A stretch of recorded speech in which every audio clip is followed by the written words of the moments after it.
Cartas de Cristo, carta 5. Eu, o Cristo, estou escrevendo esta carta 5 para definir claramente a realidade oculta, a qual também me referirei como o universal e o divino, a fim de ajudá-lo a abrir sua mente à compreensão de que enquanto você é um indivíduo, aquele que lhe deu o ser e a individualidade é em si mesmo universal, eterno, infinito, onipresente, sem princípio nem fim. Para o bem das pessoas que resolverem ler a carta 5 antes das cartas anteriores, as quais relatam minha vida e meus verdadeiros ensinamentos enquanto estava na Terra, direi que meu verdadeiro eu, Jesus Cristo, não deve de nenhuma maneira ser confundido com o Jesus retratado no Novo Testamento. Uma vez que meus ensinamentos originais foram difundidos e muito mal interpretados por todo o mundo na forma dos 4 evangelhos, é minha intenção começar a ensinar a verdade da existência, explicando o verdadeiro significado de minha terminologia original citada nos evangelhos. Isso é necessário para desfazer e finalmente eliminar da consciência das pessoas os mal-entendidos que têm persistido, assim como a má informação dada às gerações de buscadores espirituais desde que vivi na Terra. Quando estive na Terra, para descrever a realidade por trás e dentro da existência, usei deliberadamente o termo Pai ao referir-me a Deus. Tive 2 razões para fazê-lo. Em primeiro lugar, como expliquei na carta 1, quando recebi a iluminação no deserto, pude ver que os conceitos que descreviam o Criador do Universo, conforme revelados pelos profetas judeus, eram completamente errôneos.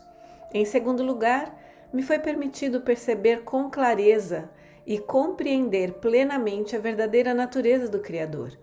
Dei-me conta de que era uma natureza parental e a de satisfazer as necessidades da criação de maneira específica e bem definida, semelhante a um pai e mãe. De fato, vi que os impulsos parentais presentes em todos os seres vivos eram extraídos diretamente do Criador e que a origem de todo o amor e dos impulsos parentais era também a origem da vida e da existência em si. Também vi que a criação era uma manifestação visível dos impulsos criativos universais do ser e que, portanto, podia chamar a humanidade de descendência do Criador. Por esta razão, era totalmente natural que falasse do Pai ao referir-me ao Criador, pois para mim isso é o que realmente o Criador é, em todos os aspectos, e sobretudo, Pai e Mãe. Porém, considerando a insistência judia em relegar a mulher a uma posição subordinada na vida diária, me referi somente ao Pai, para evitar a resistência judia e para ganhar a sua aprovação para o novo termo. Também idealizei o termo Pai para ajudar os judeus a perceberem que o seu conceito de Jeová e a rigidez das leis judias eram totalmente errôneos. Também ao utilizar um novo termo, o Pai, para descrever o Criador, o impulso criativo, por trás e dentro da existência esclarecia que havia trazido um ensinamento completamente novo, oposto à crença estabelecida em um Deus, que rejeitava certas pessoas e que enviava para elas merecidos desastres como castigo. Quero que você compreenda plenamente que em nenhuma parte do Novo Testamento foi dito claramente que eu estava trazendo uma instrução completamente oposta aos ensinamentos do Antigo Testamento. Portanto, não se pode confiar, aceitar ou crer no Novo Testamento como uma verdadeira narração de minha vida e ensinamentos. Um relato verdadeiro e preciso de minha personalidade, minha natureza iluminada, minhas atitudes emocionais e meus ensinamentos em si teriam amplamente esclarecido que as antigas formas de religião judaica e meus ensinamentos iluminados eram completamente opostos em todos os aspectos. A religião judaica possuía conceitos extremamente materialistas. Entretanto, existem escritos por meio dos quais os judeus espiritualmente iluminados alcançaram e continuam alcançando uma percepção mística de nossa fonte do ser. Estes, em vista do seu estado mental transcendente, devem ser profundamente honrados e respeitados. Mas, quando os escritos dos profetas atingiram o homem e a mulher comum, transmitiram uma mensagem diferente, controladora, que era puramente humana e falsa. Nenhum controle do bem ou do mal é exercido por um Deus que está acima. Se fosse assim, o mundo não estaria em um estado tão espantoso de transtorno e miséria. Eu trouxe um novo ensinamento destinado exclusivamente a tornar as pessoas conscientes da universalidade do amor, a natureza inerente e transcendente daquele que trouxe toda a criação para a manifestação visível. Tenho o propósito de tornar isso muito claro para permitir os buscadores da verdade libertar-se de qualquer vestígio de crença de que eu era simplesmente um profeta em uma extensa linhagem de profetas judeus e que eu continuava a pregar suas crenças onde um Jeová Todo-Poderoso possuía sentimentos ambivalentes em relação à sua própria criação. O temor que os discípulos tinham dos judeus ortodoxos fez com que se conformassem com o que estes haviam decidido contar ao povo sobre mim. Você deve recordar que, para ganhar novos adeptos judeus ao cristianismo, meus discípulos tiveram medo de renunciar ao Antigo Testamento, uma vez que este tinha mantido os judeus unidos durante séculos. Portanto, extraíram e adicionaram aos meus ensinamentos tudo o que fosse compatível com as velhas crenças religiosas. Minha genealogia foi traçada para assegurar aos judeus que eu descendia do rei Davi. Porque teriam se incomodado em fazer isso, a não ser que quisessem deixar claro que era judeu, de linhagem antiga e que, portanto, era um legítimo candidato ao Messias. Se realmente tivessem compreendido o que eu tinha vindo fazer na terra, romper com o passado e lançar as bases para um futuro completamente novo de compreensão e atividade, teriam feito um esforço maior para assegurar que o povo compreendesse os verdadeiros propósitos que me impulsionaram até o dia de minha morte. Porém, não o fizeram e obscureceram muito do que tentei ensinar. Um discípulo de coração valente, Estevão, tinha menos medo de falar de meus verdadeiros ensinamentos, ainda que estes também tivessem sido modificados. Mas foi apedrejado até a morte. Você deve compreender que a vida de meus discípulos era precária e que não é de se estranhar que massacrassem os meus ensinamentos com pensamentos tradicionais para torná-los mais aceitáveis ao povo. Haverá disputas ferozes quando digo que o cristianismo apresenta o registro de apenas algumas de minhas afirmações e curas que não entram em grande conflito com o ensinamento judaico. É uma religião criada por meus primeiros discípulos e Paulo, depois de sua iniciação na Antioquia, para manter os judeus unidos, tanto quanto possível, e trazer os gentios convertidos ao rebanho. Assim, a conveniência se converteu em uma faceta do pensamento cristão. Esta é a verdade a respeito de minha vida e morte sobre a terra. Surgirão discussões, pois as pessoas se apegam às suas mais queridas crenças. Quando chegam a abandoná-las, experimentam a mesma dor que sentem aqueles que perdem as suas mais queridas posses. Entretanto, por mais queridas que sejam as crenças, são somente crenças. Elas não são uma base firme sobre a qual se possa construir uma nova vida.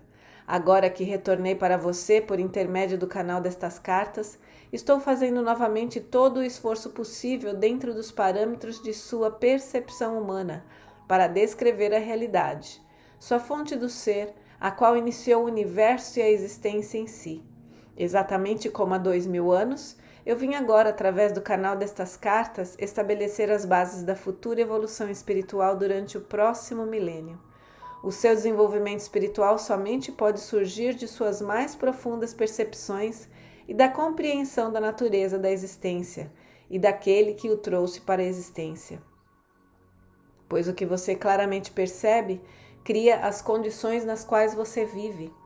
A humanidade, por não ter compreendido as suas verdadeiras origens espirituais, está constantemente envolvida em guerras, gerando condições terrenas que são uma desgraça para a consciência humana, além de uma fonte de todo tipo de sofrimento. Por essa razão, estou enviando e irradiando o pleno poder de minha consciência crística, a fim de trazer para você a verdade da existência, na forma de uma terminologia moderna e compreensível. Quero capacitar você a construir uma nova consciência e compreensão da verdade como ela realmente é, ao invés de deixá-lo continuar aderindo às falsas crenças que foram ensinadas ou transmitidas a você por tradição. Com o uso e a compreensão e terminologia, despertará em você a mesma, ou ainda maior, reverência, amor e percepção espiritual que você sentia antes, utilizando a palavra Deus. Esta terminologia mais apropriada, carregada de significado universal, preencherá você com o poder espiritual quando utilizar e visualizar o significado das palavras. Estou aqui para dizer que, quando você tiver purificado a sua consciência dos grosseiros pensamentos e sentimentos humanos, próprios dos impulsos do ego, e perseverar na meditação e em uma elevação de sua consciência em direção ao universal, você começará a sentir o poder espiritual invadindo sua mente e finalmente todo o seu corpo. Assim, meus ensinamentos são dirigidos exclusivamente para ajudá-lo a abrir a sua consciência para a nova vida, a vitalidade e o poder espiritual, a fim de que você possa abandonar a sua velha maneira de viver, limitada e insatisfeita, e encontrar uma nova fonte de alegria interior e de satisfação para cada uma de suas necessidades. Reflita sobre esta afirmação. Eu não trouxe nenhum deve ou não deve, ou restrições frustrantes para você. Você mesmo não queira impor a si mesmo. Eu certamente vim para dizer como as suas formas de consciência têm vida por si mesmas e no final se manifestam em todo mundo. Porém, deixo ao meu bom senso escolher os pensamentos saudáveis, os atos amorosos e o caminho correto que leva à alegria e à realização, quando tiver compreendido a verdadeira natureza da criação. Vim também com a plena força de meu poder crístico, para que você possa perceber que não há barreira entre você e aquele que o trouxe para a existência. Somente há aquelas que você mesmo criou por ignorar as leis da existência. Vim para ajudá-lo a remover as barreiras, iluminando a sua ignorância atual e ensinando a abrir a sua consciência, todo o seu ser, ao influxo daquele que o trouxe para a existência. Portanto, repito, minhas instruções são dirigidas exclusivamente para ajudar você a abrir a sua consciência para uma vida, uma vitalidade e um poder espiritual renovados, para que possa abandonar seu antigo modo de vida limitado e insatisfatório e encontrar uma nova fonte de alegria interior e de satisfação de cada uma das suas necessidades. Eu espero, com o amor divino, que você alcance este supremo estado de ser antes que passe para a próxima dimensão, a fim de que a sua passagem possa ocorrer sem sofrimento e a sua transição seja sublime. Este é o único propósito que motiva estas cartas. A afirmação acima é o modo mais forte e poderoso de dizer em outras palavras o que eu disse quando estava na terra. Busque primeiro o reino dos céus e todas as coisas boas serão dadas a você em acréscimo. Não fiz esta afirmação para convencer as pessoas a serem boas. Anunciei um fato da existência. É preciso que compreenda completa e claramente que aquele que você chama de Deus e que me refiro como o universal não possui nenhuma das características humanas que são atribuídas a ele pelas muitas religiões. As características humanas de raiva, ameaças de castigo, por exemplo, pertencem somente à condição humana. Digo novamente, eu, o Cristo, desci para ditar estas cartas expressamente para livrar sua mente das antigas imagens formadas com palavras humanas, cunhadas pelos profetas. É minha firme intenção substituí-las por descrições do poder da consciência universal, a qual realmente cria, move-se e apoia o universo visível e todas as demais dimensões para além da sua percepção e compreensão atual. Também estou aqui para contar que estes outros universos e dimensões se abrirão e estarão acessíveis à sua consciência quando o conhecimento traçado nestas cartas for absorvido e se converta na própria matéria de sua consciência individualizada. Finalmente, a morte significará uma feliz transição de uma dimensão de existência limitada para outra mais luminosa e poderosa. Quando estiver adequadamente purificado espiritualmente, você saberá que está maduro para emergir da cápsula do corpo, e você sairá aliviado por estar livre das limitações físicas para entrar em uma dimensão de amor, beleza e maravilhosa existência. Você receberá a morte como ela pode ser, o que realmente é para as almas iluminadas, uma gloriosa transição, um presente da vida maior, de grande criatividade e uma experiência de ser extasiante como você nunca sonhou. Também quero deixar claro que muitas e muitas pessoas acreditam que podem viver uma vida frutífera e realizada, seguindo milhares de diferentes mestres do pensamento positivo. Mude a sua consciência, eles dizem, e você mudará a sua vida. Isso é verdade até certo ponto. Porém, para os buscadores que estão em evolução espiritual, tal mudança da consciência ainda deixa certa aridez de espírito e um anseio de algo mais. Este algo mais que a alma anseia é o verdadeiro contato e reunião com a sua fonte do ser. Pode ser que você alcance certo crescimento espiritual por seguir o caminho de perceber somente o bem. O verdadeiro e o amoroso, porém, permanecerá sendo uma entidade funcionando sozinha em seu próprio lugar, ligada à Terra e não assistida pelo universal, infinito e eterno. Uma vez que compreenda a natureza do universal e volte os seus pensamentos para fazer realmente contato com isso, você se dará conta de que já não está sozinho, que está sendo sustentado pela realidade a qual sustenta o universo. E quando digo fazer verdadeiro contato com isso, significa que quando você está fazendo a oração suplicante para receber este ou aquele benefício, não está fazendo um verdadeiro contato com a sua fonte do ser.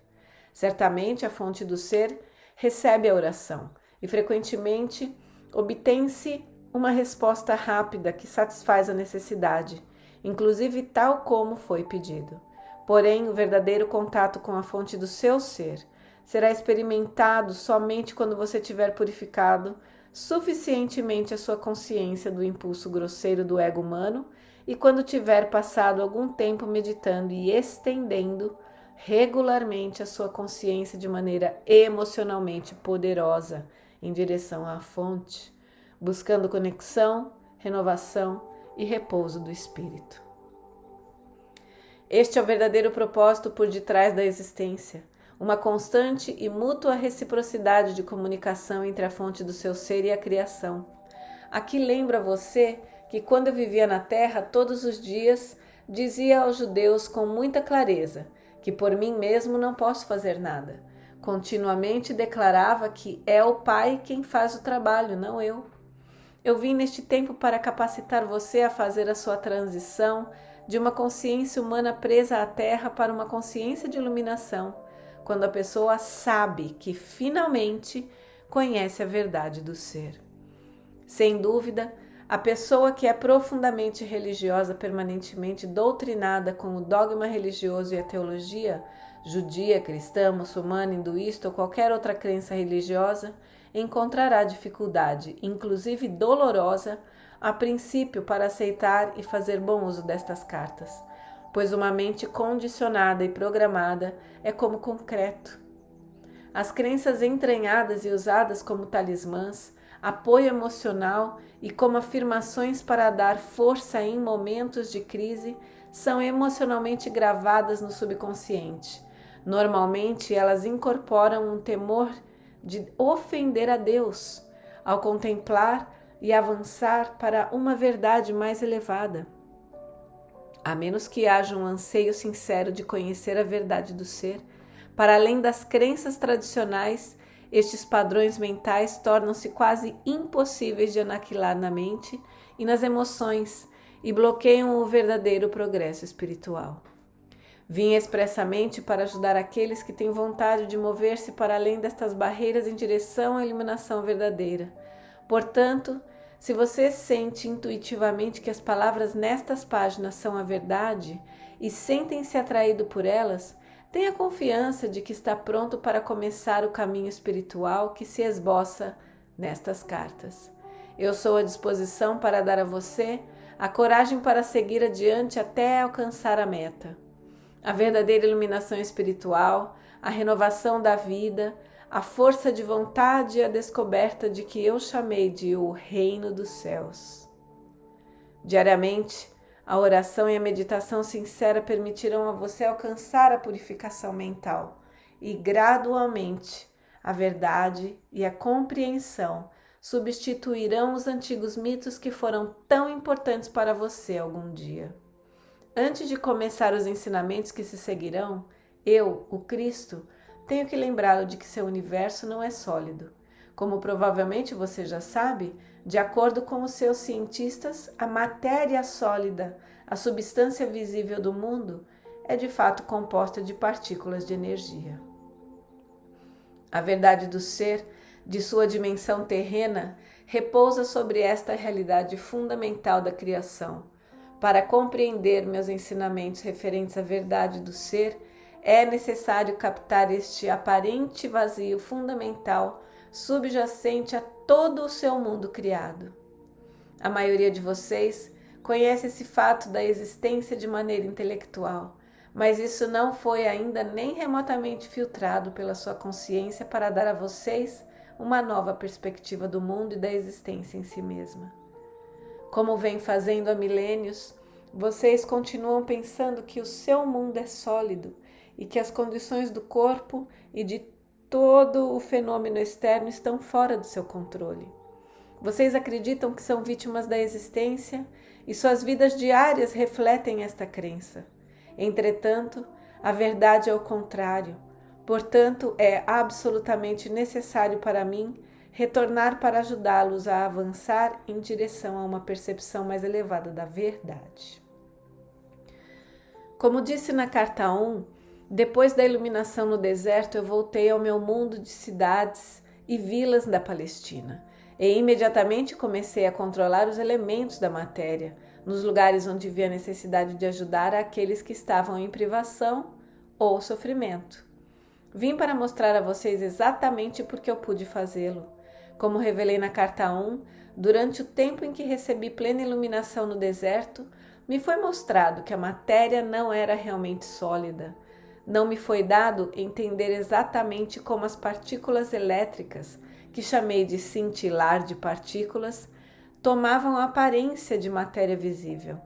Eu sabia simplesmente que estas partículas se moviam em alta frequência de velocidade no interior da mente de Deus e que a mente de Deus era universal. Eu percebi que a mente de Deus era tanto o Criador como a substância de todas as coisas da criação em si. Disso eu estava absolutamente seguro. Também vi muito claramente que o pensamento humano, quando carregado de convicção ou emoção, afetava radicalmente esse processo de materialização de formas visíveis. Portanto, a mente humana podia interferir e, de fato, fazia isso na verdadeira intenção da mente de Deus.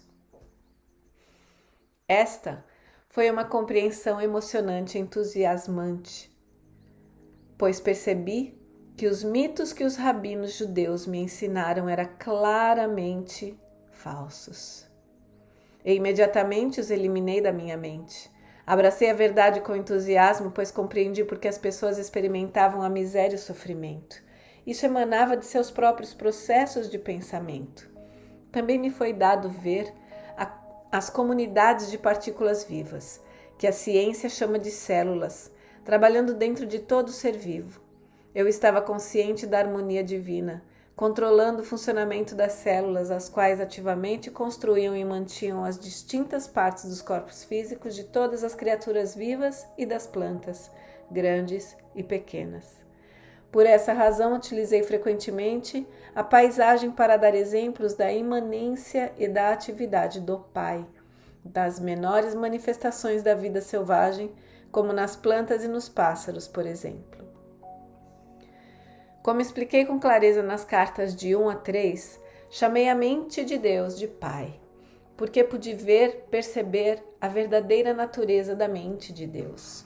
Eu estava seguro de que, retomando ao povo da Palestina para descrever as revelações que havia recebido, eles compreenderiam que suas crenças, as quais tinham sido gravadas em suas consciências pelos rabinos, eram completamente falsas. Eu vi que a verdadeira natureza da mente de Deus era a forma mais elevada do amor divino e que isso podia ser visto consistentemente ativo em cada ser vivo. Como disse anteriormente, esse conhecimento me permitia fazer milagres e colocar os elementos onde fosse oportuno e necessário. Assim como me dediquei a explodir os mitos que aprisionavam as mentes dos judeus da Palestina, eu agora anseio mostrar a vocês que muitas das teorias propostas por seus cientistas surgiram como uma forte reação aos dogmas e doutrinas da Igreja anos atrás. Para compreender esta afirmação, você deve perceber que antes do tempo de Darwin, quando várias igrejas cristãs tinham a mente do povo do seu domínio, era geralmente aceito que o universo havia sido criado exatamente como estava escrito no Gênesis do Velho Testamento bíblico. Quando os homens da ciência tentaram anunciar suas descobertas e teorias, foram obrigados a descrever suas novas crenças na presença de uma enorme oposição religiosa. Em consequência, eles acreditaram ser necessário utilizar grande parte de sua energia mental para provar que as afirmações dos profetas eram errôneas. Mas, ao fazer isso, esta estratégia causou a perda de sua clareza de visão, e eles se tornaram impulsionados pelo ego. Daí em diante, qualquer percepção intuitiva que fosse proposta por alguém da comunidade científica era ridicularizada, rejeitada e posta de lado por outros cientistas. Por causa desse clima mental, o pêndulo da investigação da verdade oscilou exclusivamente para a invariável crença nas razões e na lógica, aprisionando o intelecto humano no materialismo, ao buscar as respostas acerca das origens da vida e da existência. Assim, é absolutamente necessário para mim refutar algumas teorias científicas e mostrar que são tão errôneas quanto as chamadas verdades da doutrina cristã. Ao chegar em algumas destas teorias, tanto os cientistas como os homens da igreja têm mergulhado no reino de absurdas suposições não provadas para responder às perguntas que não poderiam ser respondidas, somente com a mente terrena.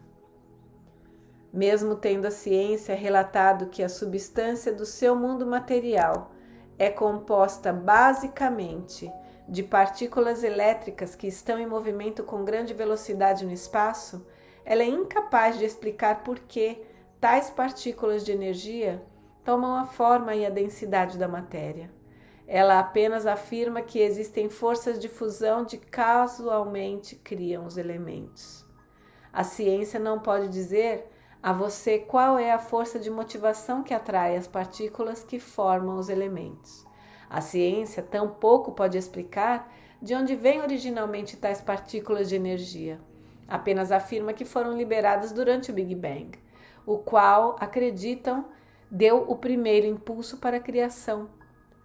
Por que um repentino Big Bang? Do que? Qual foi o fator e motivação por trás dele? A ciência fala de eletromagnetismo, porém não pode dizer de onde vêm tais energias que aparecem e desaparecem. Para onde vão? Por que vão? De uma perspectiva humana, não parece haver atividade inteligível dentro ou por trás de nós e desse trabalho. A ciência diz que o eletromagnetismo simplesmente é um simples fato da existência, ainda que produza um trabalho altamente inteligente e intencional sob a forma de milhões de bilhões de substâncias das quais é feito o universo. Como acontece isso? Não há nada que o eletromagnetismo tenha tornado visível que a mente humana possa considerar como sem propósito ou sem significado. A ciência ignora este mais básico e vital nível da criação sem uma resposta para o porquê tudo que é trazido para a manifestação visível através da atividade das energias gêmeas do eletromagnetismo, que sempre tem um propósito, tem êxito e é racional. Nada de valor se descobrirá na busca de suas origens, até que a ciência possa testar e descobrir a realidade do espaço no qual as partículas elétricas do ser visível estão apoiadas. A ciência ficará sempre por trás das portas fechadas do materialismo. O acesso à verdade eterna e à sabedoria universal estará sempre bloqueado, e ela permanecerá encerrada unicamente dentro das amarras da razão, razão esta que é somente o produto da atividade infinita das células do cérebro. É a verdadeira natureza do espaço o que eu quero apresentar a você.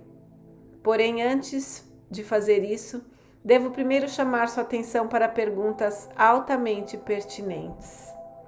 Através dos tempos, muito do trabalho de eletromagnetismo tem aparecido à mente, à visão e ao tato das entidades vivas como alguma coisa sólida e imutavelmente durável. Acreditava-se que o metal, a madeira, a rocha, as entidades vivas, todas eram compostas de matéria sólida, inanimada ou viva. Com tal crença em um universo sólido, é natural que os antigos profetas místicos tenham concebido um indivíduo poderoso, possuindo enorme poder de criar todas as substâncias sólidas do universo. Ao visualizar tal indivíduo poderoso, era natural que eles percebessem uma figura majestosa, de controle universal, que possuía uma natureza de retribuição quando confrontada com o comportamento da humanidade, a qual havia produzido uma sociedade turbulenta. Nem os profetas da antiguidade, nem a ciência de hoje se aproximaram da verdade da existência. Ambos têm passado longe da verdade. A ciência diz que a vida começou quando, de uma maneira inexplicável, uma combinação correta de reações químicas produziu uma molécula capaz de fazer cópias de si mesma, provocando mais reações químicas. Tal descrição da enorme e abundante complexidade e poder da força da vida como sendo perceptível porque é capaz de duplicar a si mesma, revela o empobrecimento básico da percepção e do pensamento científico que produziu tal teoria. Além disso, parece, sem ser questionada cientificamente, a sugestão de que a combinação de elementos químicos inanimados que se reuniram de modo específico, acidentalmente, poderia produzir tão assombroso resultado de autoduplicação. Isso ocorre porque a mente humana finita e mesmo o pensamento científico não pôde lidar com um acontecimento tão estranho como a autoduplicação espontânea. Isso é por demais sugestivo de um acontecimento mágico, de alguma intervenção de uma fonte inimaginável a qual os cientistas não ousam considerar por medo do ridículo. Este consenso de cordeiros é considerado mais científico do que produzir teorias inspiradas, as quais são bloqueadas pelas leis materialistas que a ciência estabeleceu para si mesma. Este bloqueio ao progresso científico futuro impedirá que a ciência investigue devidamente o reino da mente e do espírito, até que algum cientista iluminado desafie as convenções e se atreva a cruzar as fronteiras entre o que é visível e o que é invisível. Se os profetas de antigamente tivessem sido presenteados com a teoria da autoduplicação molecular, não teriam nenhuma dificuldade com tal acontecimento mágico e diriam que Deus fez as combinações químicas e as impregnou com vida. Porém, esta também não é a explicação correta. Este antigo conceito religioso de um Deus no alto, criando de longe, é o que impede o cientista de avançar na direção de reflexões espiritualmente mais conscientes. Portanto, apesar de a ciência parecer emancipada das velhas doutrinas, continua mentalmente atada e obstruída pelos temores de velhas proibições, como no século XIX. Ela adota suas ridículas teorias porque ainda não percebeu a realidade de nossa fonte do ser, por trás e dentro da molécula viva. Continuando a sua história da criação, a ciência afirma que depois da autofabricação de moléculas vivas capazes de duplicarem a si mesmas, elas construíram a si mesmas em uma célula viva, tão pequena que não se pode ver a olho nu.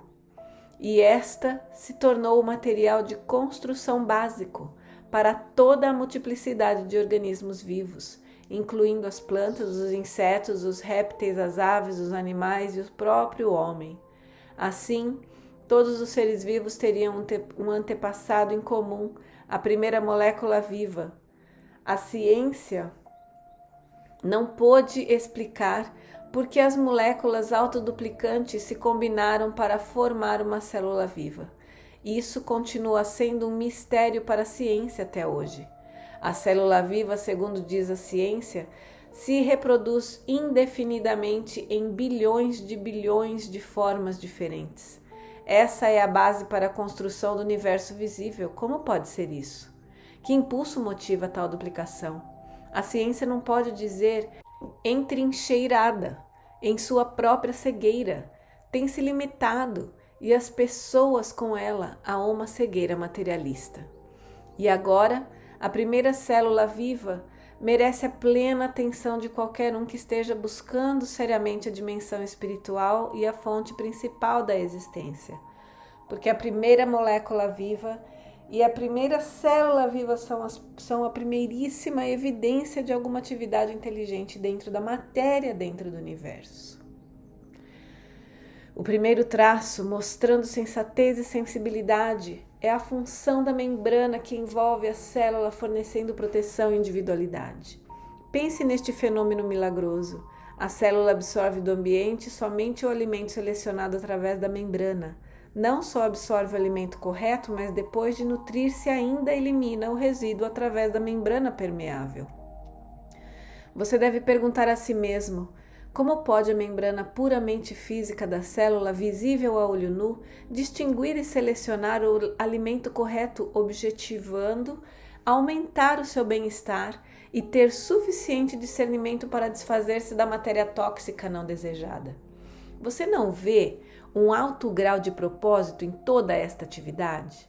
Você pode acreditar que este propósito seja acidental? E o propósito não é a grande marca da inteligência.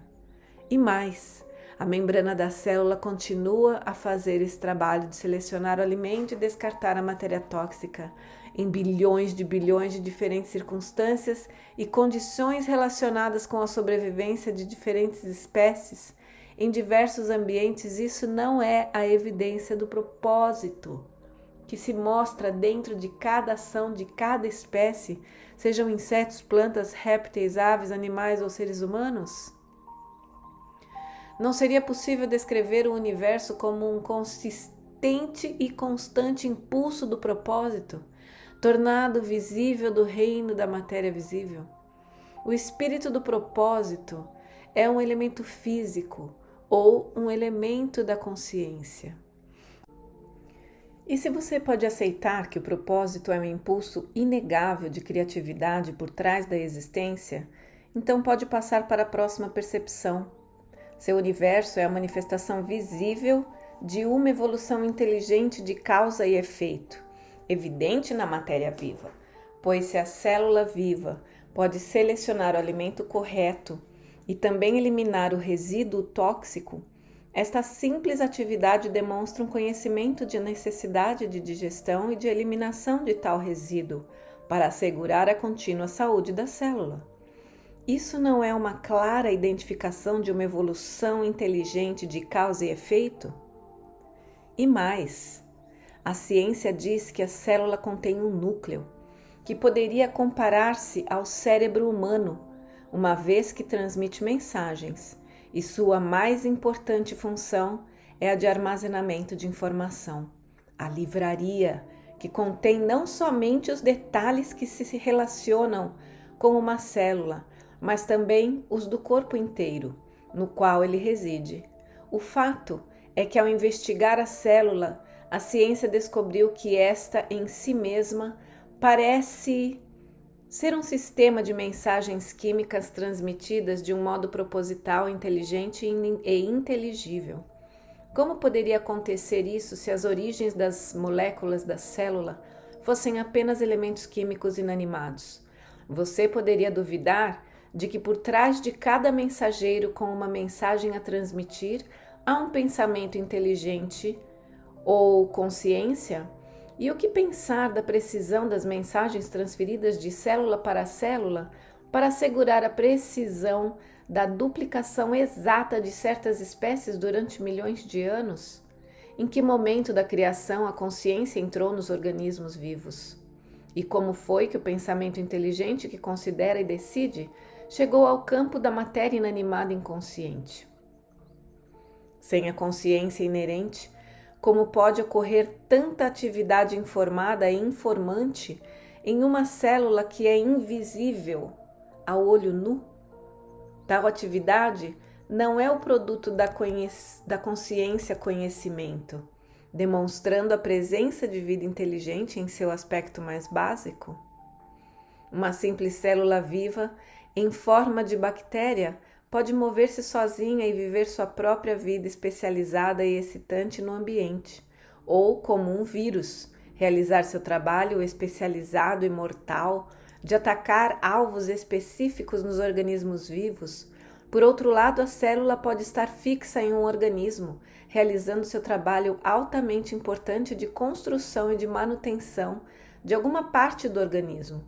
Tal trabalho produz matéria viva, precisamente adequada e necessária ao órgão vivo sobre o qual trabalha, sejam partes do corpo humano ou de vida animal ou vegetal, tais como os dedos dos pés do ser humano e o baço, ou a pele do animal e as presas, ou as escamas do peixe e a plumagem das aves, ou a copa das árvores e as folhas nos ramos, ou as pétalas das flores, ou as antenas das mariposas e suas asas diáfanas, a pele do réptil, dos crocodilos e de seus dentes, e os olhos da lula que mudam de cor segundo a sua necessidade de camuflagem.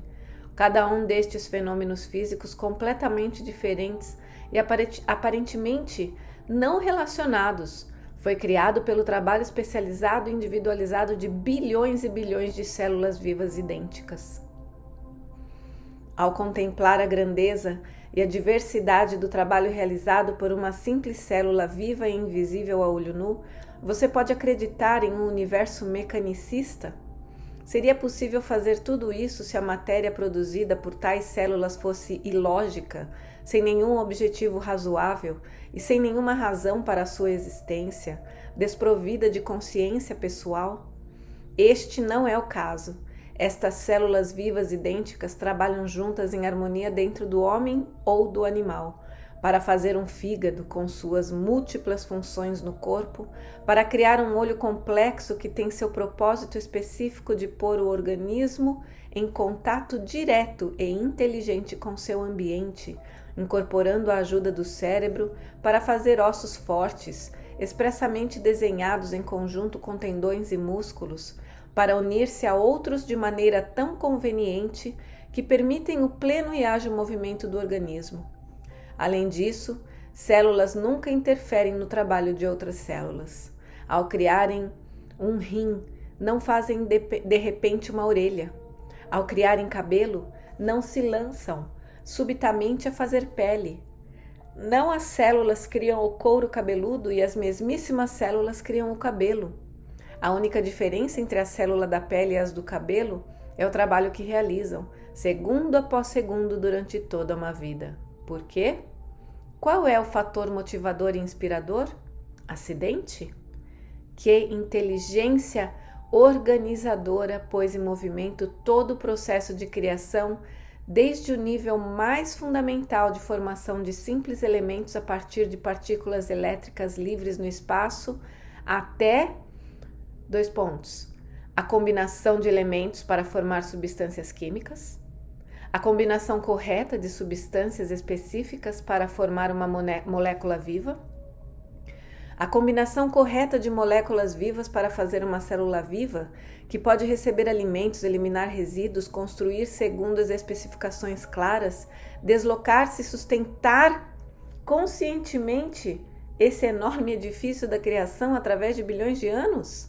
Qual é a força motivadora que concebeu e fez evoluir com sucesso nos sistemas vivos as entidades vivas, bilhões e bilhões de maneiras diferentes de fertilizar as sementes de todo tipo, sejam as das plantas, dos insetos, dos répteis, das aves, dos animais ou dos seres humanos, desenvolvendo para cada um deles um sistema inteligente de procriação, adequado às condições climáticas e à produção de vegetação no ambiente, a fim de assegurar a sobrevivência? A sobrevivência não é também uma evidência de atividade com propósito inteligente? Ao cumprir-se esta grande façanha de criatividade, você não deveria se perguntar como é que cada espécie viva tem sua própria maneira individual de criar sua prole e de protegê-la de todo possível perigo, até que seja capaz de sobreviver sozinha? Isso não é um amor pela criação em sua forma mais elevada? Você não pode sair desta análise sobre o que tem a inteligência humana a dizer a respeito das origens da vida e da criatividade, sem que se mencionem as importantíssimas moléculas de DNA, sobre as quais se diz que levam o projeto de todo o organismo, planta ou bebê. Estas moléculas de DNA dão as instruções às células informando o que elas devem construir de acordo com os cromossomos depositados pela semente. Em lugar da inteligência, a ciência ofereceu as moléculas de DNA e as células frágeis da matéria como a fonte de existência, seu líder supremo, seu diretor de criação, das quais toda a criação deve depender para sobreviver. Contemple o glorioso DNA, Senhor de sua criação. De onde tiraram as células de DNA seus inteligentes poderes direcionais? A ciência já está satisfeita, agora que é capaz de explicar de maneira razoável por que as diversas espécies de todo tipo se reproduzem com tanta precisão e consistência. A ciência quer que você acredite que vive em um universo puramente mecanicista, que o fenômeno da evolução surge puramente de mutações causais e da sobrevivência do mais apto. Se você estudar os diversos organismos da criação, as múltiplas e diferentes atividades de espécies relacionadas, poderá verdadeiramente acreditar em um conceito materialista tão pouco provável? Não é uma mera coincidência que hoje várias pessoas criativas empreendem viagens difíceis para explorar, determinar e fotografar os lugares em que vivem as criaturas selvagens e as plantas silvestres, a fim de permitir descobrir a imensa inteligência por trás da criação. Você é entretido e instruído por um banquete de fatos e fotografias sobre as maravilhas do seu universo.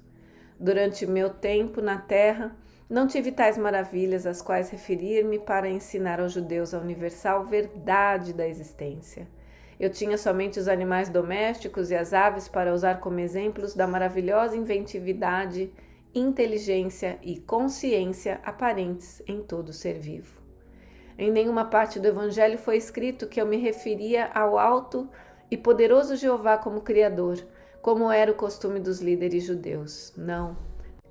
Eu recorri ao campo, às flores e às aves e procurei ensinar aos meus compatriotas que eles estavam rodeados por uma criação milagrosa e maravilhosa.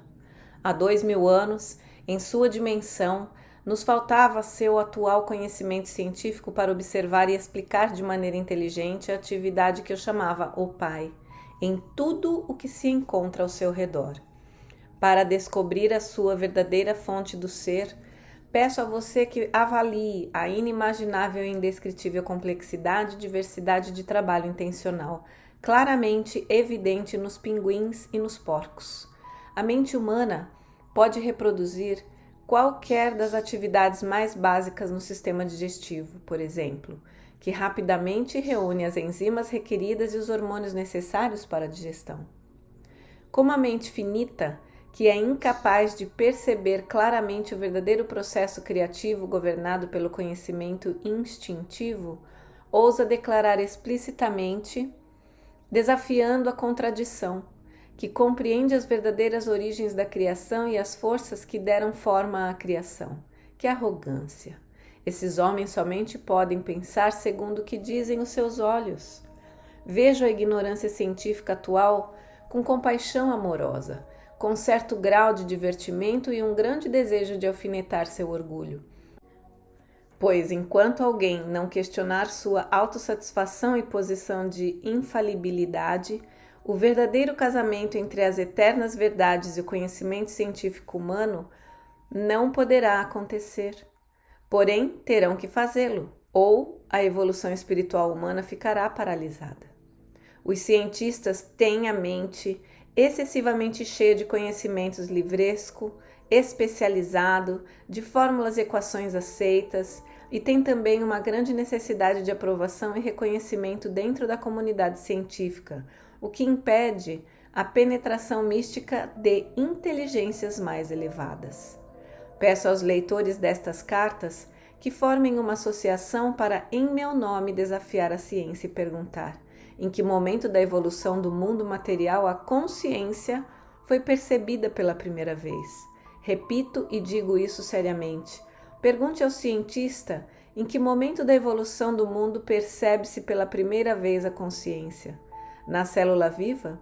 Se a resposta for a célula viva, pergunte se a consciência já era perceptível nas moléculas vivas, que se combinaram para formar a célula, e se a envolverem em uma membrana tão inteligentemente desenhada que permitia o consumo de alimento selecionado e o descarte de resíduo tóxico, como ela reconhecia o resíduo tóxico, e se aceitar que a consciência poderia estar presente nas moléculas vivas, não seria necessário perguntar se as propriedades químicas que formaram uma molécula viva não teriam possuído elas mesmas a consciência que finalmente as impulsionou e projetou em uma combinação viva para formar uma molécula?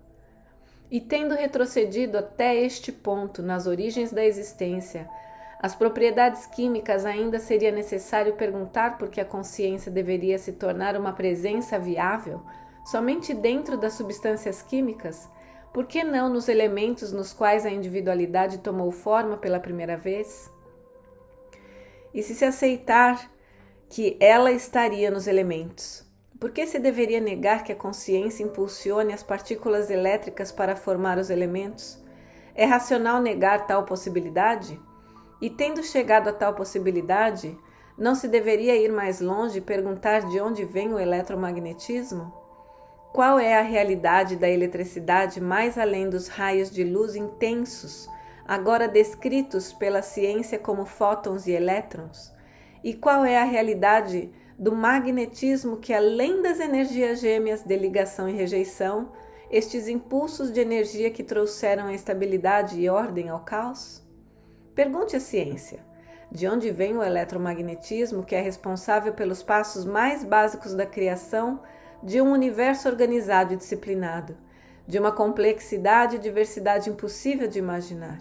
Tentarei agora explicar com suas palavras aquilo que está além das palavras, e neste momento, além de toda a compreensão terrena individualizada.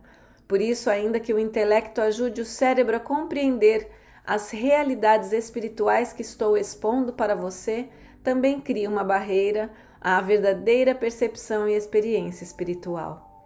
Por esta razão, considere as referências à dimensão universal final como simples proposições, ideias vislumbres de formas resumidas de consciência da realidade por trás e dentro de seu universo. Abre parênteses. Leve cada uma destas ideias, uma, à meditação.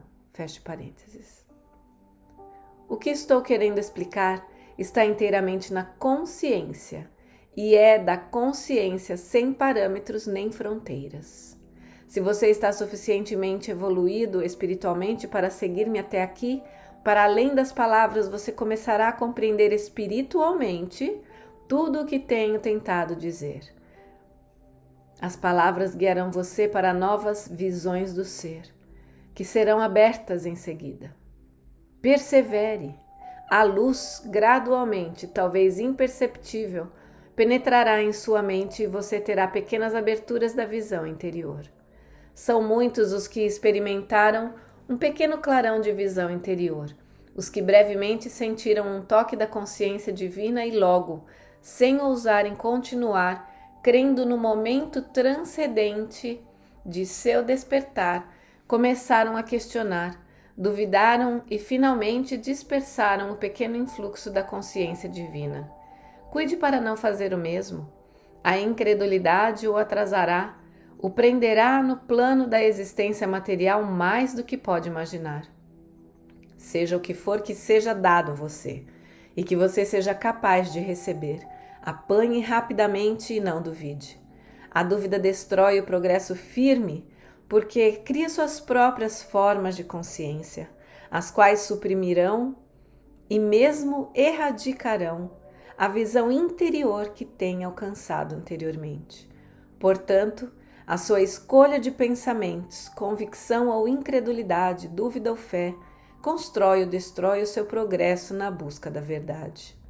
Qualquer negação apaga de sua consciência o progresso que você tenha conquistado. Além disso, quanto mais alto você ascender na verdade espiritual, mais poderosos se tornam os seus pensamentos.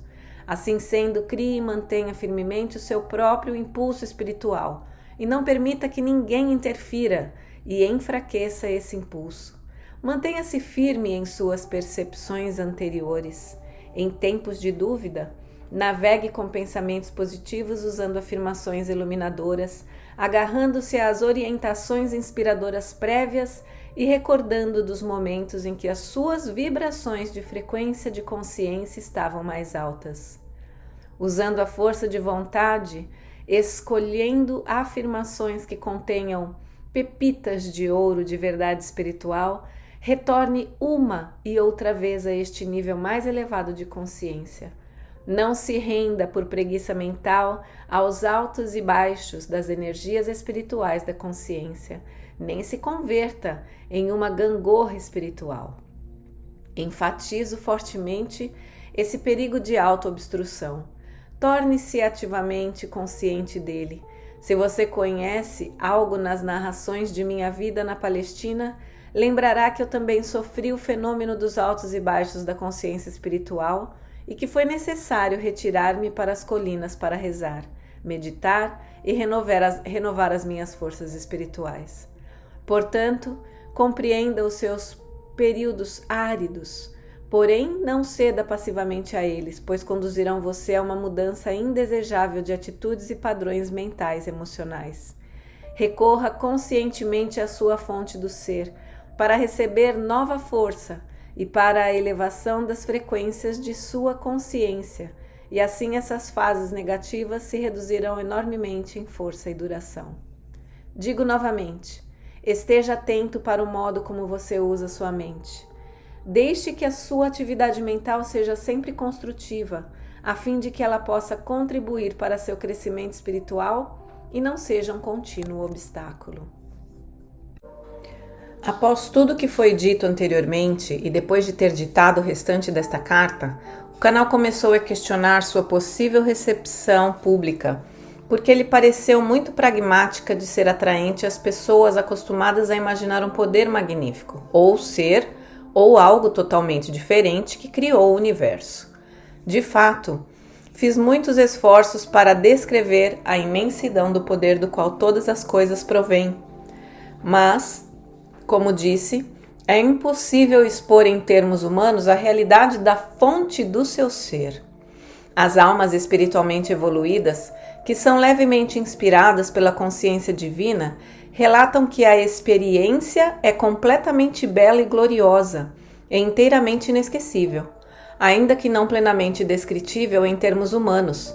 Essa experiência mística é possível quando as frequências vibratórias da mente já são elevadas e a consciência inteira está inundada com raios de consciência divina. É uma condição que envolve mais os sentimentos do que o intelecto e as células do cérebro.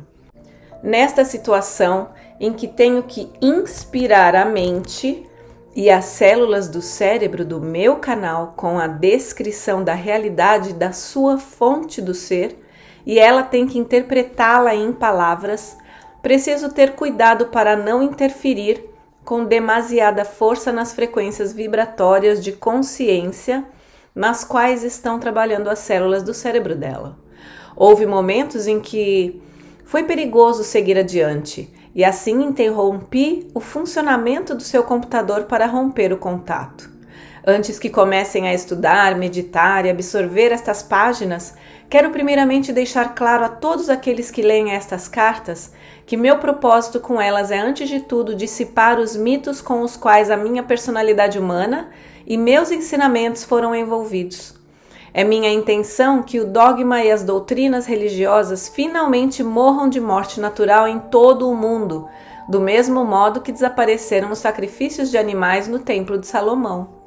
Em segundo lugar, vim também para ajudar as igrejas a deixarem suas noções arcaicas de Deus e de pecado. Nenhum verdadeiro progresso espiritual é possível até o surgimento de uma clara compreensão de que cada pessoa é responsável pela maneira como se desenvolve a sua vida.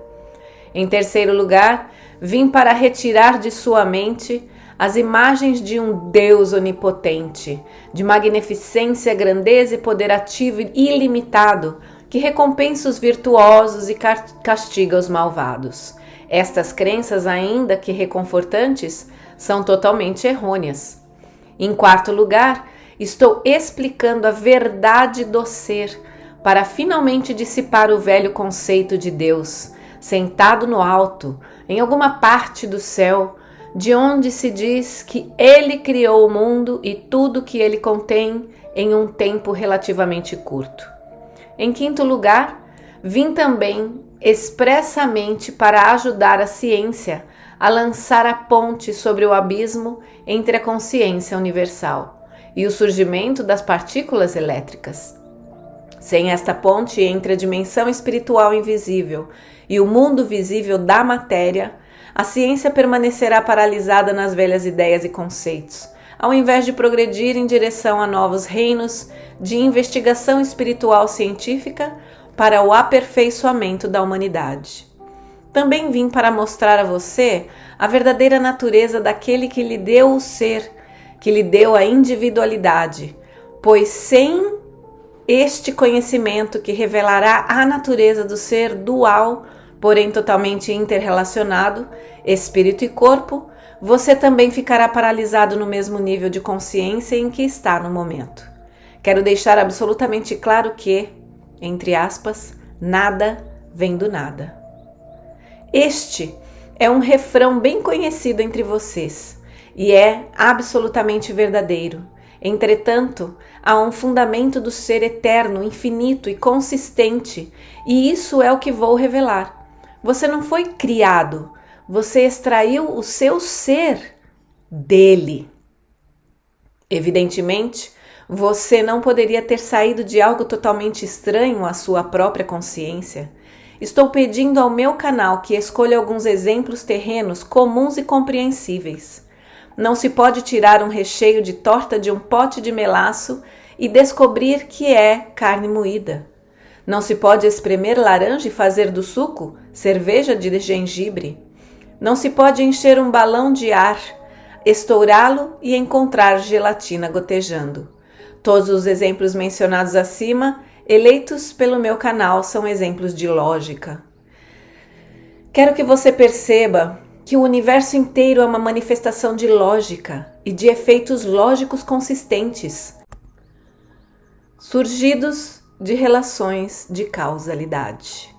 Seu universo é constituído de causas e efeitos, tornados visíveis.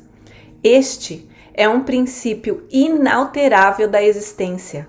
Se há casos de alterações, tais como experiências paranormais ou curas instantâneas, a pessoa mediana fica espantada. e a ciência se nega a crer que tal coisa seja possível. À medida que minhas explicações se aprofundarem, você compreenderá finalmente como tais alterações ocorrem, de maneira lógica e eficaz. Em outras palavras, estas alterações ocorrem segundo leis espirituais naturais e sempre servem a um propósito necessário. Não há nada sem sentido em nenhuma parte da criação, nem sequer em uma formiga ou mosquito, a menos que a mente de uma entidade tenha nascido defeituosa ou tenha sido danificada. Assim, isso é claro. Você vive e opera em um universo físico que manifesta o grau mais elevado da inteligência e atividade com um propósito na criação da matéria em si. Nos corpos físicos de todas as entidades individuais, desde plantas até seres humanos. Infelizmente, esse alto grau de inteligência e cuidadoso propósito é apenas mínimo da consciência manifestada pelas mesmas entidades criadas, desde as plantas até os seres humanos. Em outras palavras, o corpo através do qual você vive e no qual pensa, sente e realiza suas atividades, manifesta em seus órgãos físicos e funcionamento um grau de inteligência e de propósito amoroso muito mais elevado do que a sua consciência humana. Os interesses humanos estão principalmente envolvidos nos problemas da sobrevivência diária pessoal, do desfrute dos prazeres e da satisfação física e emocional. Para conquistar esses propósitos, a maioria das pessoas utiliza os produtos fabricados com matéria. Mesmo as mentes dos cientistas não podem desvendar totalmente os segredos ocultos da existência terrena, e apesar de todo o seu conhecimento científico, estão tão atolados nos caminhos da existência quanto aqueles que não possuem nenhum conhecimento.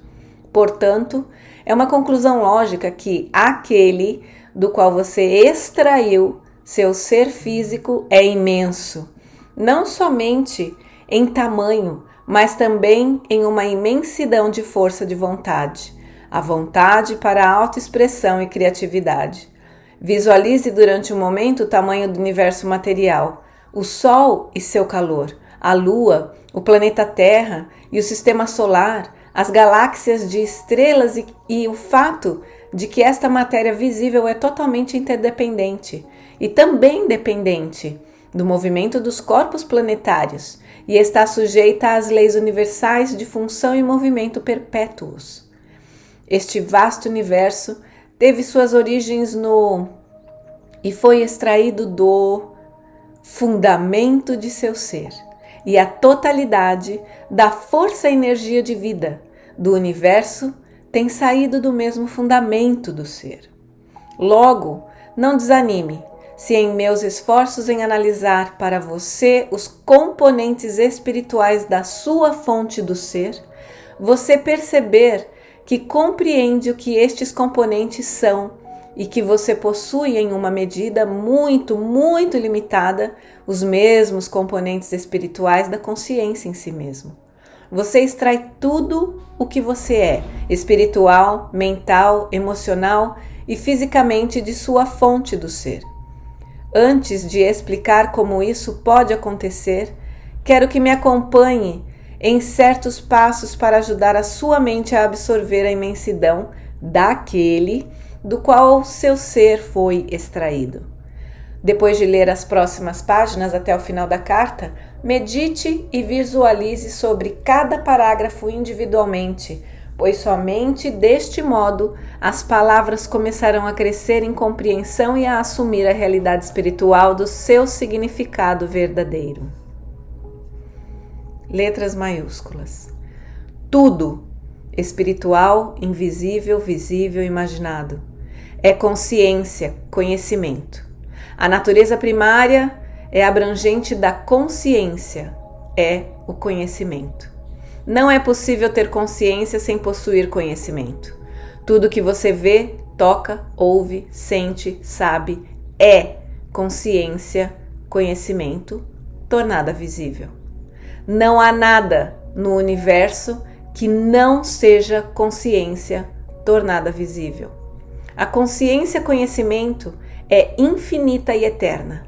Há duas dimensões de consciência dentro e além do seu próprio plano terreno de existência, o plano da matéria pesada e da forma sólida. A dimensão universal final de consciência-conhecimento jamais pode ser plena ou verdadeiramente conhecida por um espírito individualizado. É inacessível, ela está em equilíbrio. É a única fonte de todo poder, sabedoria, amor e inteligência. A dimensão universal de consciência, conhecimento, em equilíbrio, é um estado de silêncio e de quietude, a partir do qual vem o som, a cor, a forma individualizada e toda a criatividade visível no universo visível.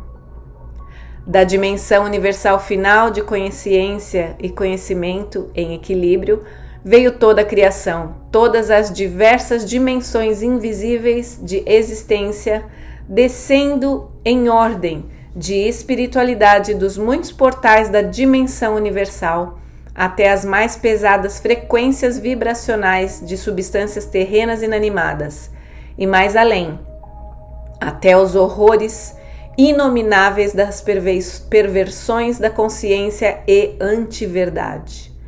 Essa dimensão universal final de consciência-conhecimento não somente está no espaço, ela é todo o espaço.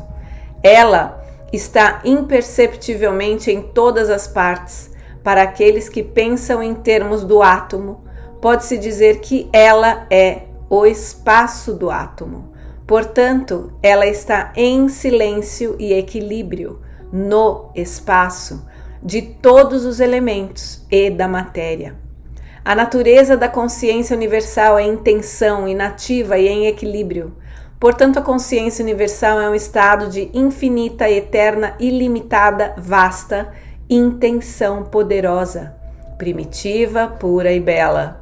Esta intenção é a de expressar a sua natureza. A intenção da natureza da consciência universal é a totalidade da vontade do propósito, sempre unidos em um abraço. A vontade universal é surgir e criar. O propósito universal é dar forma individual à criação e experimentá-la.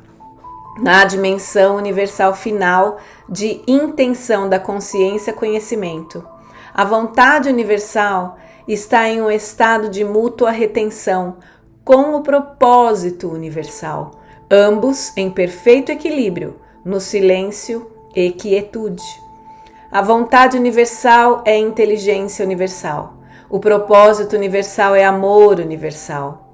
Universalmente em equilíbrio, em mútua retenção, a partir dos quais, se tomado forma, todas as coisas visíveis e invisíveis e todos os impulsos humanos, se você pudesse receber a plenitude da realidade universal em seu interior, você seria desintegrado pelo seu poder explosivo e dissolvido sem forma na consciência-conhecimento. Ela transcende a condição humana individual do mesmo modo que o calor e a luz de seu sol é bilhões de vezes mais potente que a luz dos vagalumes que cintilam na escuridão. Quando estive na terra, fiz uma distinção entre seu Pai no céu e seu Pai em seu interior. Quando falava de seu Pai no céu, queria dizer inteligência universal. Por causa da atitude dos judeus para com as mulheres, eu me referi somente a este aspecto da consciência universal. Nos dias de hoje, a você que está consciente da igualdade dos gêneros, falo de pai, mãe, consciência, em equilíbrio. Na consciência universal conhecimento, onde o pai consciência é a inteligência universal e a mãe consciência é o amor universal. O instrumento da energia criativa do Pai Consciência, a eletricidade, está em um estado de mútua retenção, equilíbrio, com o instrumento da energia criativa da Mãe Consciência, o magnetismo. Uma vez que o instrumento do Pai e Mãe, o eletromagnetismo, está em equilíbrio na consciência universal, ele nunca será detectado no espaço pelos cientistas por mais que o investiguem. O impulso, vontade do Pai e consciência é atividade inteligente em equilíbrio com o impulso propósito da Mãe consciência, que é nutrir para a sobrevivência. Pai, Mãe, consciência é uma força impessoal poderosa, embora ela seja pessoal para você, mesmo antes de você buscar fazer contato com ela. À medida que evolui espiritualmente, você a sentirá, pois ela é a realidade do ser. Ela está em todas as partes e em todas as coisas. Pai Consciência é o amor inteligente que proporciona energia inteligente e impulso ao mundo das formas complexas. É expressado fisicamente com eletricidade. Mãe Propósito é a inteligência amorosa que proporciona o propósito e o impulso para a sobrevivência das formas complexas individualizadas. É expressada como magnetismo, ligação e repulsão. Essas são os impulsos originais universais de todo ser da consciência universal, sua fonte de ser, inteligência, amor. Esse é o estado do ser antes da criação, consciência, conhecimento, em um estado de equilíbrio. Quero que você entre de novo em um estado interior de equilíbrio consciente, onde a mente permanece em silêncio. Você controla o seu interior e sua mente e suas emoções não mais se dividem em atividade e sentimento. Pode ser que note um aumento do poder dentro de você, de força, paz e contentamento. Isso expressado em você de forma individual é o estado de ser, do qual saiu a criação. Quero assinalar que o equilíbrio é impossível no momento em que se introduz o pensamento. Quero que você perceba que a dimensão universal é uma dimensão de impulsos, sem forma. Ela não contém nenhum projeto de criação. Ela está em um estado de forma não dividida. O equilíbrio, a mútua retenção entre os impulsos opostos para deslocar-se e permanecer unidos, cria uma espiral infinita de energia autocontida. A energia autocontida de mútua retenção é simplesmente impossível de imaginar pela individualidade. Como eu disse anteriormente, se a individualidade pudesse entrar na dimensão universal, dos impulsos mutuamente retidos, de movimento e ligação, seria imediatamente desfeita e regressaria ao equilíbrio da consciência universal. Reflita sobre a imensidão inimaginável de poder contido na retenção mútua dos impulsos gêmeos na consciência universal, que são primariamente consciência, conhecimento, intenção, vontade, propósito, inteligência, amor. Combinados como amor inteligente e inteligência amorosa, impulsos de movimento e ligação de repulsão. Eletricidade em equilíbrio, magnetismo. O exposto anteriormente descreve a ilimitada dimensão universal anterior ao Big Bang. Agora você sabe que o processo criativo Pai-Mãe e os instrumentos da criação física estão todos em estado de equilíbrio da dimensão universal. Porém, esse equilíbrio deve explodir para dar lugar à forma individual.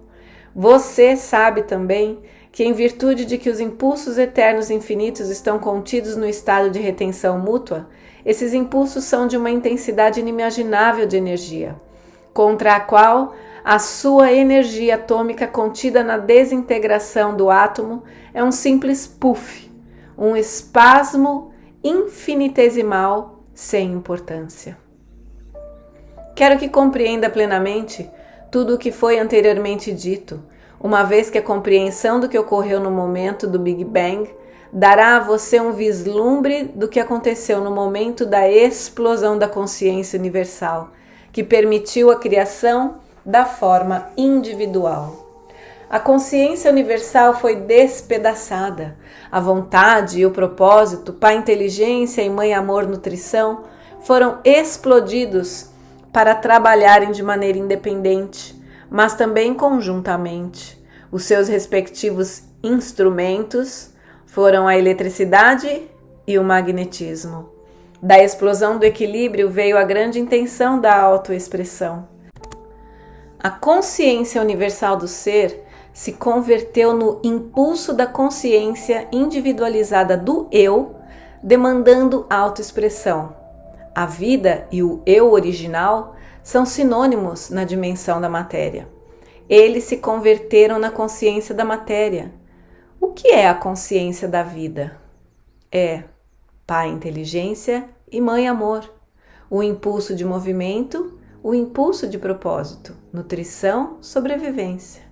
É o visto com eletricidade e o visto com magnetismo, na matéria.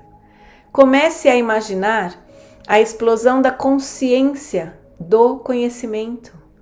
Para ajudá-lo a parcialmente visualizar o que ocorreu no momento do Big Bang, tente lembrar algum momento em que você também experimentou uma explosão em sua consciência. Isso ocorre quando você dedica todo o seu ser para alcançar algum objetivo importante. Você está a ponto de se engajar na execução de seus planos em um estado de excitada antecipação, e alguma circunstância banal ou uma pessoa insensível o impede de realizar os objetivos que são tão caros ao seu coração. Como você se sentiria? A sua concentração seria dividida e você explodiria. Aqui, novamente, devo pedir ao meu canal para enumerar alguns exemplos do que quero dizer em termos humanos, pois mesmo a menor consciência terrena é extraída da consciência universal. Imagine que você está no aeroporto, entusiasmado e preparado para desfrutar de férias inesperadas em um lugar distante. Ao chegar ao balcão de viagens, descobre que não existem documentos para você. Não há passagens, não há informação de reserva para o voo e nem de hospedagem. Embora tenha pago tudo com cartão de crédito. Como você se sentiria? Você está vestido num traje muito caro, aguardando para jantar com alguns clientes importantes e está a ponto de concluir um grande contrato milionário. O garçom derruba um prato de comida quente sobre você. Como você se sentiria? Após fazer compras, você se dirige ao estacionamento e descobre que as rodas e as portas do seu carro foram roubadas, em pleno dia. Como você se sentiria? Com compaixão, você abre o porta-moedas para dar algumas ao mendigo inválido que choraminga. Porém, o homem se atira com força, rouba sua carteira e sai correndo como um atleta. Como você se sentiria? Em todas estas circunstâncias, você teria uma forte consciência de iniciativa em sua mente. A sua cabeça estaria cheia como um plano para sair e fazer alguma coisa, para realizar um certo propósito pacificamente. A sua intenção estaria entrelaçada como seu propósito. Portanto, em equilíbrio, mas observe que sua tensão crescia na expectativa de se aproximar do seu objetivo. Quanto maior a tensão, maior a explosão. De fato, você estaria no mesmo estado que a consciência universal, conhecimento e intenção. Pai, inteligência em equilíbrio com mãe, propósito, para dar o ser e a forma ao plano que você tem a intenção de criar. Você pode imaginar o caos mental emocional que se seguiria após a sua explosão, a incapacidade de pensar com clareza, os pensamentos que viriam um após o outro, exigindo expressão, nenhum deles sensatos ou lógicos? Tente compreender que você, uma forma individualizada, é o microcosmo do macrocosmo. Você é a cabeça de um alfinete expressando a consciência e conhecimento universal. Seja quando em equilíbrio, medita aquietando o pensamento. Seja como consciência ativa, quando pensa e sente, projeta e cria. Portanto, se você puder relacionar a sua minúscula explosão de consciência com a explosão dos céus, terá uma pequena ideia do caos que se seguiu momentaneamente tanto na dimensão universal quanto nos éons de tempo, dentro da nova expansão criada na dimensão matéria, ainda em seu estado sem forma. Assim, muitos de vocês terão de reorganizar totalmente suas ideias a respeito da criação. Ela iniciou em uma condição de caos total. Os impulsos universais foram divididos. Não havia um projeto para dirigir ou controlar o início da individualidade. Os impulsos estavam ainda sem nenhuma forma consciente ou direção. Eram impulsos naturais para realizar certas funções impulsivas, distintas na consciência. Porém, não estavam inteligentemente dirigidos para um específico movimento ou ligação por nenhuma força diretiva superior. Eles estavam sós, impulsos da consciência-conhecimento, separados e perdidos, capazes de receber impressões. Porém, não havia outras impressões para receber além daquelas do caos interior do movimento-atividade, da eletricidade e da ligação-repulsão do magnetismo. E este caos de consciência foi manifestado na criação como caos de partículas. Nessa expansão do caos de partículas elétricas, entretanto, existia a consciência primordial do eu original. Não importando qual fosse o caos, o eu original veio através da intenção Pai para deslocar-se, tomar o controle, criar. O eu original tomou forma inicial em uma carga positiva de energia elétrica, converteu-se em força eu, dominante sob a forma de um próton com seus satélites e carga elétrica negativa, sobre o qual a mãe, propósito de ligação, foi ativada, sob a forma de uma carga elétrica positiva, encontrando-se com uma carga elétrica negativa. Eles se aperfeiçoaram, como se poderia dizer de dois seres masculino e feminino evoluídos das espécies vivas, e se uniram. A mãe propósito de repulsão foi ativada quando pareceu provável que duas cargas elétricas positivas ou duas negativas iriam se encontrar e reagir negativamente. Ela se interpôs e a separou. Exatamente como a sua parte fêmea evoluída, uma mãe separaria os dois brutos turbulentos e agitados a ponto de envolverem-se em uma briga. Essa foi a única forma de consciência-conhecimento no caos durante muitíssimo tempo, ainda que o tempo não tenha nenhuma importância no reino da matéria em si. O tempo somente tem importância quando há um contato de conhecimento consciente entre cargas elétricas, resultando em ligação ou repulsão, quando há uma progressão de aproximações e eventos que ocorrem, e quando há propósitos a serem alcançados. Fora disso, o tempo não tem sentido. A criação é um produto dos impulsos primários, funcionando de maneira individual e em conjunto, causando impressões um sobre o outro, satisfazendo necessidades inerentes gravadas na consciência. Essas necessidades são, de início, as de aumentar e experimentar a autoexpressão, levando em seguida a uma maior separação para restaurar um sentido de segurança interna e de conforto, e ser reunido na harmonia da consciência universal. Dessa forma, impulsora para uma harmonia reunida do ser, veio o impulso masculino-feminino de reunião para recuperar a bem-aventurança que está oculta na consciência da alma. Você poderia fazer uma analogia do parágrafo anterior com o hábito dos pais de saírem para trabalhar de manhã e voltarem esperançosamente à noite para o conforto e reunião familiar, onde eles repõem as forças para aventurarem-se e sair novamente na manhã seguinte e enfrentar o mundo. Portanto, o processo de criação da autoexpressão universal levou bilhões de anos no tempo para cumprir-se.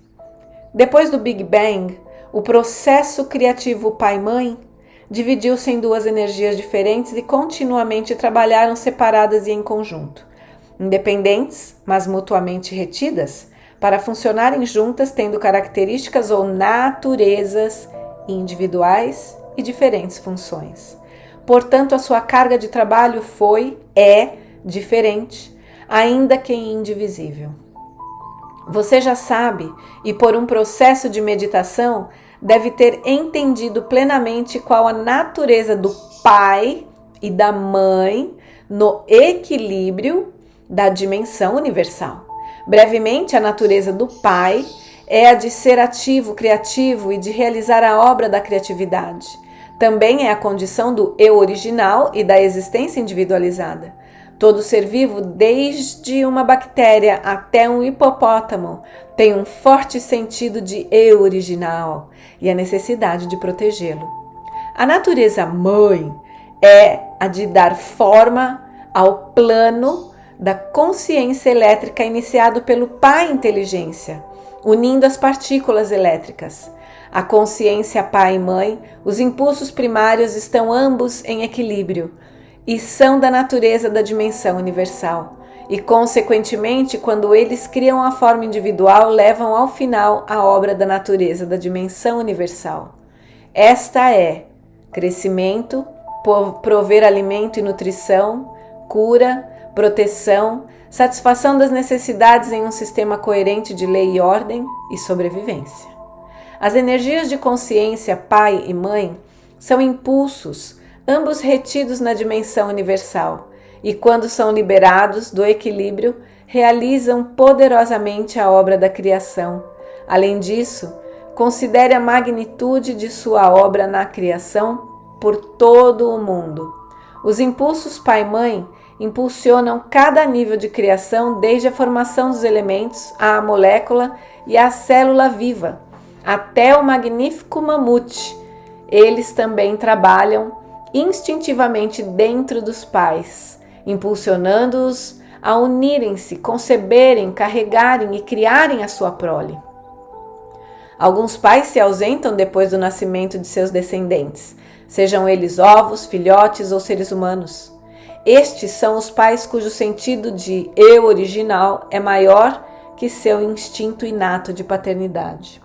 É neste ponto que você deve se tornar plenamente consciente do significado de impulso. Pode ser que você ache que esta é uma forma de criatividade muito nebulosa. Porém, se refletir durante algum tempo, talvez se dê conta no final de que nenhum ser humano, animal ou inseto, nem mesmo uma planta, empreende alguma atividade na dimensão material sem uma pressão interior da consciência, a qual é o impulso. Este pode ser o de virar-se para o sol, correr, comer, trabalhar, dormir, fazer compras, ter um filho. Sempre o impulso precede a atividade, inclusive a de piscar os olhos. E mais, não há nenhum impulso que inicie uma atividade que não esteja dirigida por algum propósito. As plantas giram as flores e as folhas para captar os raios do sol necessários ao seu crescimento. As pessoas correm para manter a forma, comem para satisfazer a fome, trabalham para ganhar a vida, dormem para escapar das tensões e recarregar as suas energias, vão às compras para se suprir de alimentos, tudo direcionado para a sobrevivência e o conforto pessoal. Então, os impulsos são a realidade por trás e dentro da criação. Se toda a matéria voltasse à sua forma original de partículas elétricas, os impulsos universais ficariam intactos e, no final, dariam forma a outra criação. Os impulsos são para sempre. Entretanto, as partículas elétricas da matéria viva estão aqui hoje e amanhã terão desaparecido, mas a alma continua. Você pensa que os impulsos elétricos no cérebro, você sente com os impulsos magnéticos em seu sistema nervoso, estes últimos centram e unificam os impulsos elétricos em um todo unificado. Sem a ligação magnética em seu sistema, você seria apenas movimento sem conhecimento. Agora é o momento de levá-lo de volta às minhas experiências no deserto descritas na carta 1. Você deve lembrar que quando fui ao Rio Jordão para que João Batista me batizasse, eu era um rebelde totalmente contrário aos ensinamentos dos judeus que afirmavam que Jeová castigava os homens por seus pecados. Intuitivamente, sentia que aquele era um conceito falso e cruel e o rejeitava. Depois que me foi mostrada a verdade sobre a criação, não podia compreender por que a consciência perfeita não criava seres perfeitos, feitos à imagem de seu Criador amor inteligente. Perguntei ao Criador, a consciência universal, por que a humanidade suportava tanto sofrimento e maldade?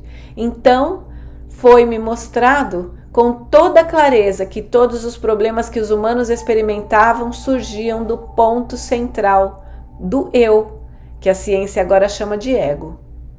Este manifesta a si mesmo na personalidade como uma necessidade impulsionante para defender-se da crítica ou do ataque físico-emocional e uma necessidade impulsionante semelhante de se afastar dos demais para chegar primeiro na corrida da vida.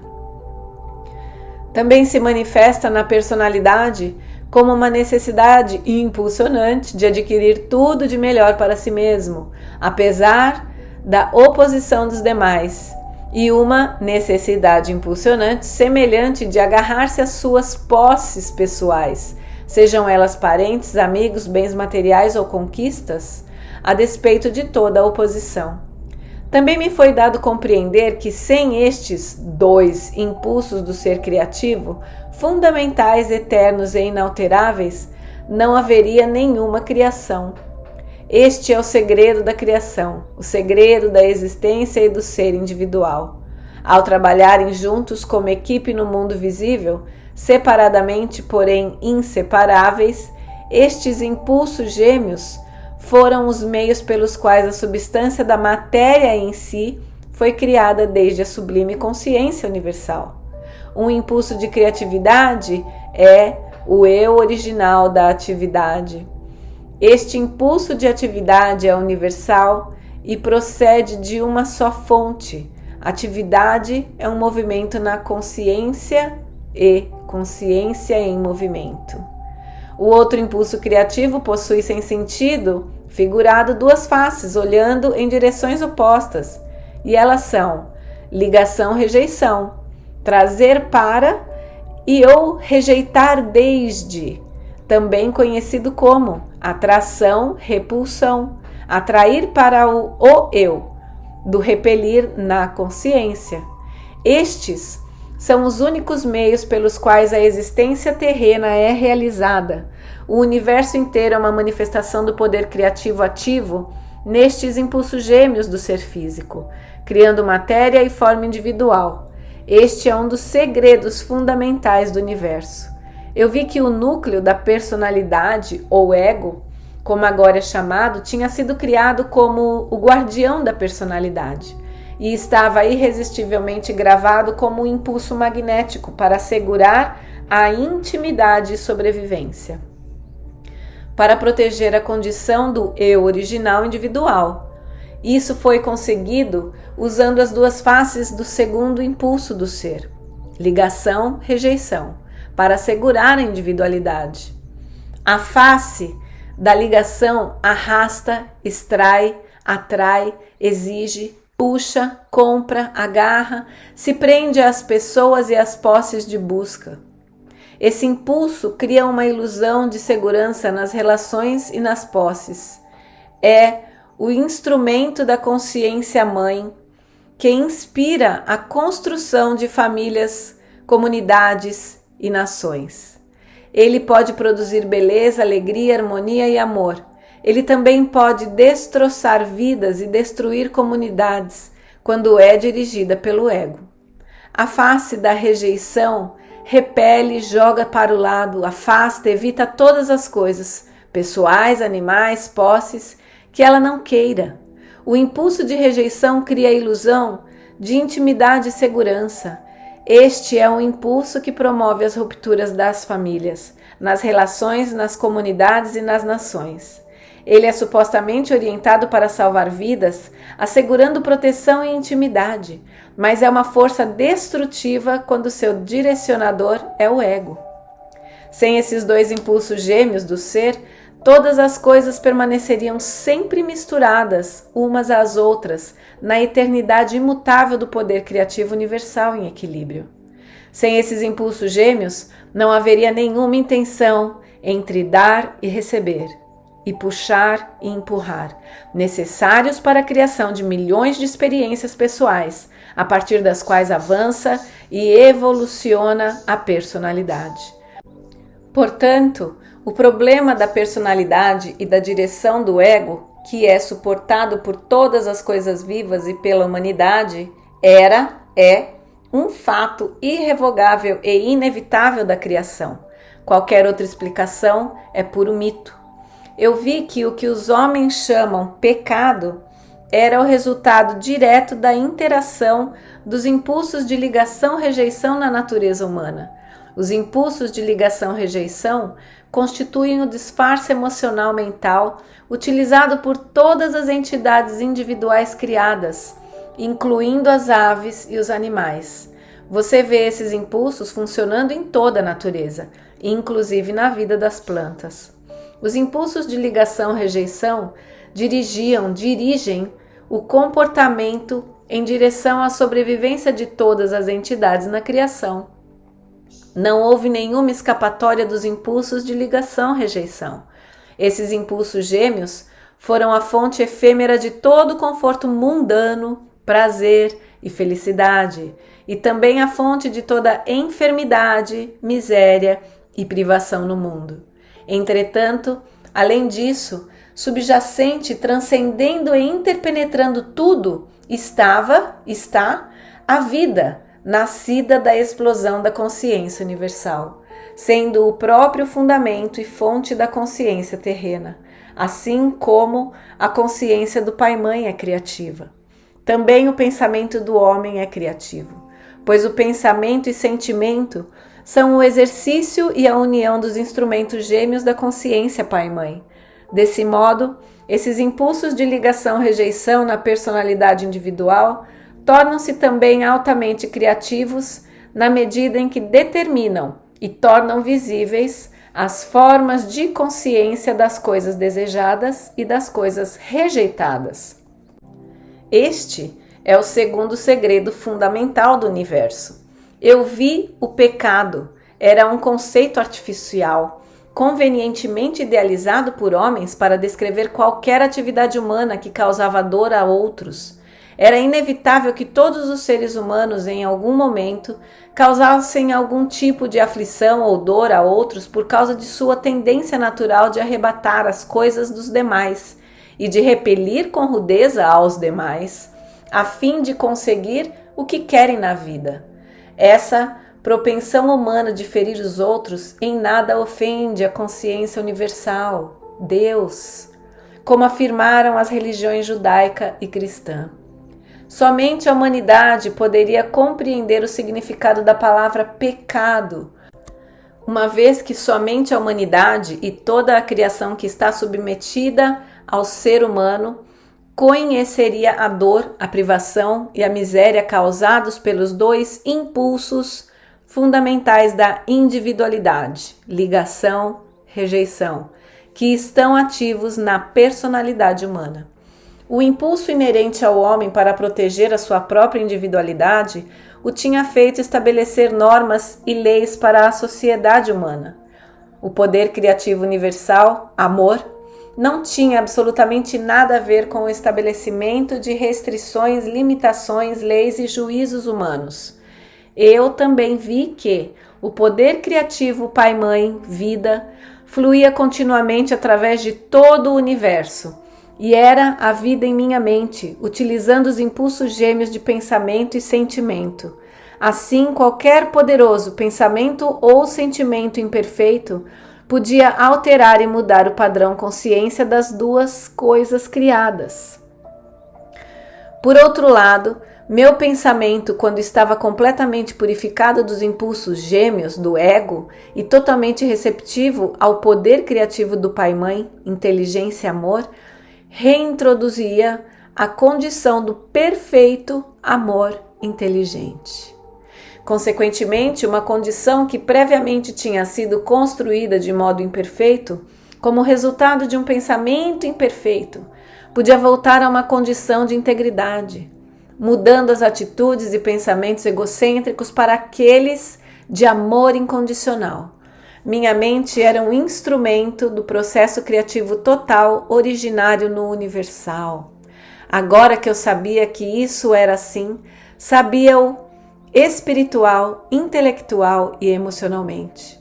Dei-me conta de que eu podia e devia dar passos para superar os impulsos gêmeos do ego, que anteriormente governavam minha mente, com o fim de permitir que a realidade divina tivesse plena liberdade através de minha mente e meu cérebro. Por isso houve uma luta entre o meu resistente ego humano e minha consciência pai-mãe durante as agudas tentações que experimentaria ao final de minha iluminação no deserto. Satanás não teve nada a ver com o cabo de guerra que ocorreu dentro da minha consciência. A guerra foi travada entre os impulsos gêmeos da individualidade, ligação, rejeição, e a realidade divina que se tinha feito conhecer como amor, vida inteligente. Transcendente mais ainda dentro de mim, que progressivamente absorveria minha individualidade cada vez mais, se eu meditasse continuamente e purificasse a minha consciência dos impulsos egoístas. O que expus é uma descrição do conhecimento poderoso com o qual voltei a Nazaré. Assim, o meu tempo de cura física passado com minha mãe, até que eu me restabelecesse, também foi um tempo de oração e de meditação, do qual extraí a inspiração e a força para, consciente e conscienciosamente, viver a natureza do divino ou a realidade universal. Como você sabe, a natureza do divino ou realidade universal é vida. Quando ela está ativa na criação, ou também podemos dizer, na individualidade da criação, ela cresce, nutre, alimenta, regenera, cura, protege, assegura sobrevivência, satisfaz as necessidades de tudo que foi criado.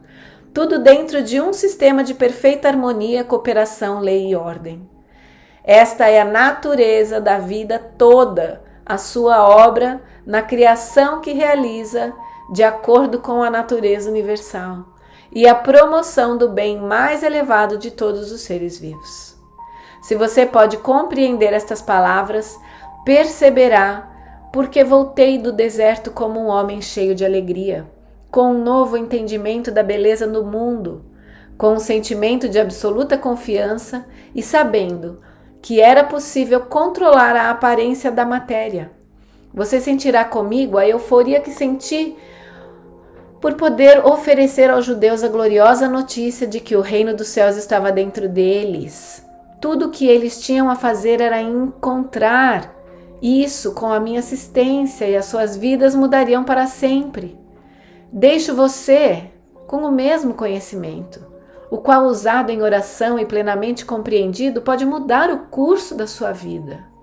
À medida que você lê, a sua consciência será elevada e à medida que buscar inspiração, ela virá.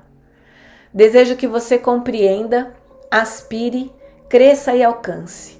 Relaxe em minha luz, pois enquanto você lê, reflete, medita e ora, é absorvido em minha consciência crística, a qual se tornará cada vez mais clara para você à medida que evolua no conhecimento divino.